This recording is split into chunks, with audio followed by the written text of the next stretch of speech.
Ano ang opinion mo regarding sa sinabi ni dating Presidente Rodrigo Roa Duterte na ihiwalay ang Mindanao sa Pilipinas? Papayag ka ba o hindi? Hindi ako papayag. Bakit po? Kasi parang doon na tayo dapat sa nakagawian. Ang Mindanao kasi part na talaga siya ng Pilipinas. Part na ng mapa na.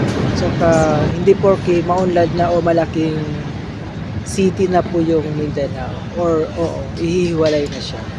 Ano bang kalagayan sa iyo ng pagkabuklod-buklod ng mga pulo na tinaguriang Luz Biminda? Isang kulturang pinaniniwalaan ng isang tradisyon. Sakala maghiwalay, kasi hindi naman saklaw ng mga ordinaryong tao kagustuhan ng presidente or kung sino yung namumuno sa atin.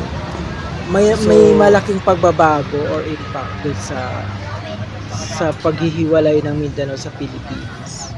Ate, matanong lang po kita, gusto ko lang po malaman opinion po regarding po sa sinabi ni dating President Duterte na ihiwalay ang Mindanao sa Pilipinas. Ano payag ka ba o hindi? Hindi po. Bakit po? Kasi po, para po sa akin, hindi po mabubuo yung Pilipinas kung wala po yung Mindanao.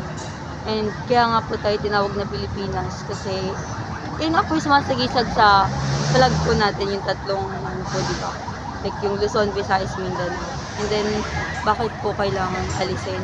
Kung may issue man po or ano man pong bakit hindi po kayang ayusin? Bakit po ayun yung kailangan solusyon na alisin po? Yun. Ano ang opinion mo regarding sa sinabi ni dating Presidente Rodrigo Roa Duterte na ihiwalay ang Mindanao sa Pilipinas? Papayag ka ba o hindi? Yes, ihiwalay ang Mindanao sa bansang Pilipinas. Siguro it's a big no. Hindi siguro magandang idea yan. Naiisip lang siguro ng mga taong may sariling interes yan. At saka yung mga taong ayaw ng kapayapaan dito sa ating bansa. Kilala ang bansang Pilipinas na Luzon, Visayas at Mindanao.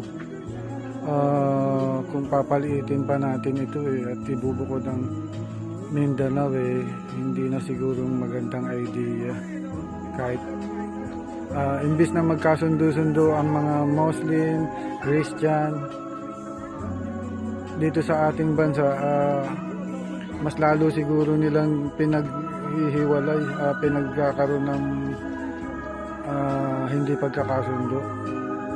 So I think it's a big no. Tsaka napaka-imposible nila na mangyari yan.